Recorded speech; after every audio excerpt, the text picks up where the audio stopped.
Hello, what's up mga idol? Magandang araw po sa inyo. So ito na nga po yung ating package. Dumating na po ngayong araw. Shoutout po sa Tugo Express at kay Manong Rider na nag-handle ng maayos sa ating package mga idol. So napapansin niyo po, nabuksan ko na po ito para po makasigurado ang kanyang nilalaman sa loob bago natin bayaran. Diba? Lalong-lalo na nanggaling ito sa ibang bansa. So unbox na natin mga idol. So ito ang kanyang laman. Ayan, ito na yung ating power bank. At syempre meron tayong ibang in-order na pinasabay na rin pero hindi po ito kasali sa video natin ngayong araw. So ito na nga mga idol yung ating power bank. Ayan. Pogi ano mga idol. So as you can see mga idol, yung kanyang design sa harap ay transparent at meron na tayong nakikita dito ng mga LED light sa kanyang kaliwa at saka kanan. So ito siguro ay warm light mga idol base sa kanyang kulay. So nakikita nyo rin yung kanyang mga chips sa loob. Ano? So dagdag pogi points yan. No? So dito sa kanyang LCD mga idol, nakalagay lang dito ang 25, 50, 75 at saka 100. So ito ay ang kanyang battery indicator. Percentage siguro mga idol. So dito sa taas, makikita natin dito meron tayong dalawang USB output. Ayan, dual USB output. So pwede kayong mag-charge ng dalawa. Dito sa baba mga idol, meron tayong Type-C USB input at meron tayong micro USB input. Ito ang kanyang on and off switch. Ayan.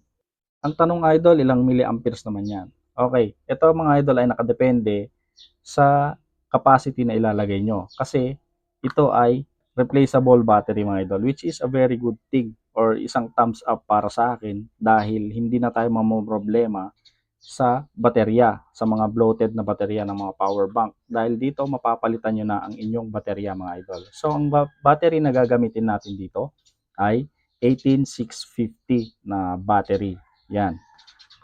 So dito mga idol, meron tayong na-salvage na battery galing sa sirang laptop.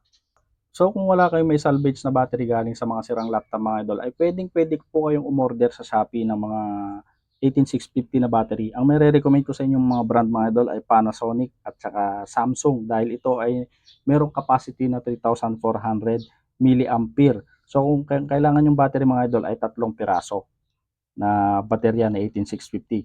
So imagine niyo kung meron kayong capacity na 3,400 per cell, times 3 yan, di magkakaroon kayo ng 10,200 milliamperes na battery. So doon nakasalalay kung gaano kakunat ang inyong battery bank mga idol dahil dito sa battery. Isa pa sa magandang features ng power bank nito mga idol dahil replaceable battery po siya, pwede kayong bumili pa ng 3 piraso na extra nyo para kung sakali man na nalobat ang inyong battery na nakasalpak, ay pwede nyo pang isalpak ulit yung inyong extra na 3 battery.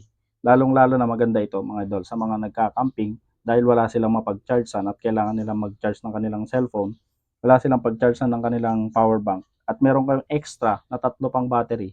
So pwede nyo isalpak na lang mga idol, ano? Hindi na kayo maghahanap ng pag-chargean nyo sa inyong power bank. So napakaganda talaga niya sa mga outdoor usage. Okay, so subukan na rin nating i-charge ang ating na-salvage na baterya mga idol. So para malaman natin kung gaano kalaki ang capacity ng battery na to, gagamit tayo ng USB tester sa ating pag-charge. Dito sa USB tester natin mga idol, malalaman natin dito kung ilang oras niya mapupuno ang baterya nating 18650 at kung ilan ang capacity na naipasok niya sa ating battery or kung ilang milliamp hour ang capacity ng ating battery mga idol, no? So malalaman din natin dito kung ilan ang pumapasok na wattage, milliamperes, voltage at amperes. So tara, i-charge na natin ang ating battery. Okay, so start na natin i-charge ang ating power bank mga idol. Dito natin makikita kung gaano na niya katagal i-charge ang ating baterya. So dito natin makikita kung malakas ba siyang mag-charge mga idol.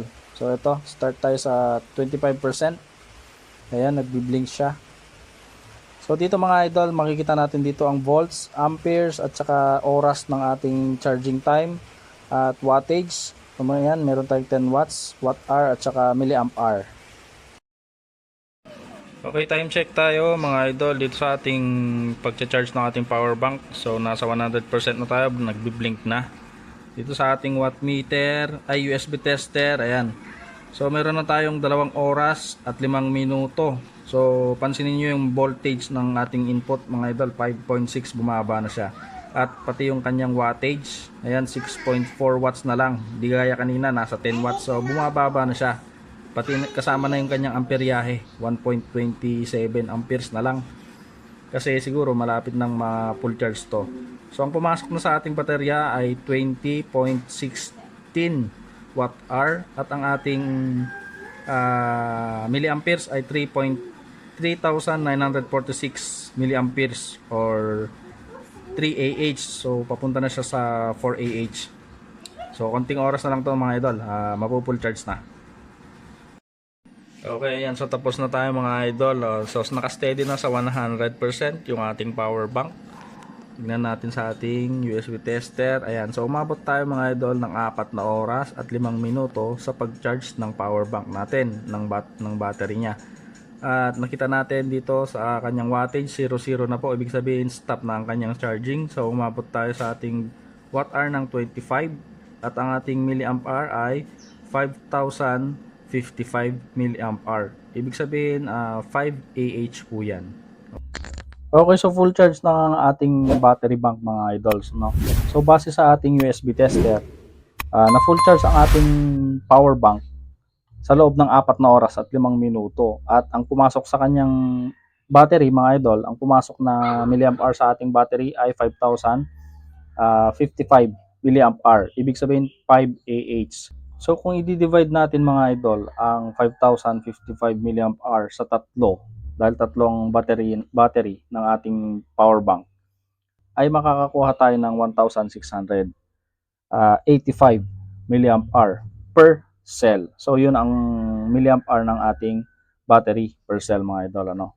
So ngayon mga idol, meron tayong USB tester dito. Susubukan nating i-discharge ang ating power bank kung ilang oras niyang ma-full charge ang ating cellphone na may capacity na 5,000 milliamp hour. So ito, mag-i-start tayo sa 13% mga idol. So dito, isasaksak natin. Ayan. So kung makikita nyo, wala pa tayong data dito mga idol. Voltage pa lang. So ito, pagka sinaksak natin, no?